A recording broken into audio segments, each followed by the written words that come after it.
God evening, you guys. It is October 22nd. We have Jesus calling. No matter what your circumstances may be, you can find joy in my presence. Guys, learning and mastering the art of joy is one of the most difficult things we could ever face on this planet.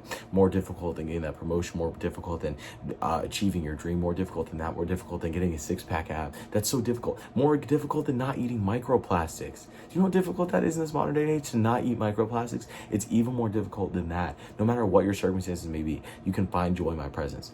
Guys, happiness is fleeting. It's limited. When you get a gift on Christmas morning, you feel happy. Then it's on to the next thing, right? When someone tells you they love you, you feel happy. That sticks with you. It's valid, but you move on to the next thing. It's fleeting, but joy is eternal. Joy is the everlasting love that's rooted in Jesus. And we have to be able to find that in whatever situation we're in. And that means the good and the bad. On some days, joy is generously strewn along your life path, glistening in the sunlight. We love that. We love that. When God puts a lot of joy in our life, a lot of joy along our path. That's one of the best things of all time. On days like that, being content is as simple as breathing the next breath or taking the next step. Other days are overcast and gloomy. You feel the strain of this journey, which seems endless.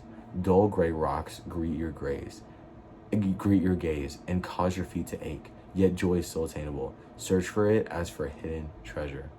Why is it that we can't love that too? Why is it that on the doom, gloom, overcast days when our feet hurt and we're tired, why is it that we can't find joy there? Why is it that Jesus somehow gets lost in the midst of that? Truly ask yourself that question. Really, really try to find the root of it. Think to the last time you had one of those days. Was Jesus gone? Was God not there? Was he not loving you? Right? Genuinely, I want you to ask yourself that. Begin by remembering that I've created this day. It is not a chance occurrence. Recall that I am present with you, whether you sense my presence or not. Boom. If you guys said yes to the last question, right? God was there. Then we know that it's our fault. We know that's our fault for not seeing the joy. We know it's not our fault for not being able to calm down our nerves, our senses, our anger, whatever emotion was heightened in the moment.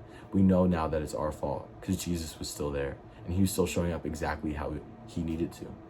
Call that I'm present with you, whether you sense my presence or not. Then start talking with me about whatever is on your mind. Rejoice in the fact that I understand you perfectly and I know exactly what you are experiencing. As you continue communicating with me, your mood will gradually lighten. Awareness of my marvelous companionship can infuse joy into the greatest day. Psalm 21:6.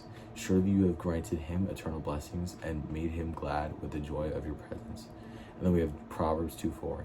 And if you look for it as for silver and search for it as for hidden treasure. And finally, Colossians 1:16.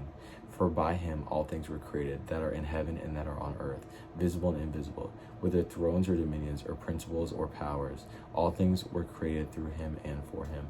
Guys, that's October 22nd. I hope you guys are something. I love you guys so much. And with that, I will say amen.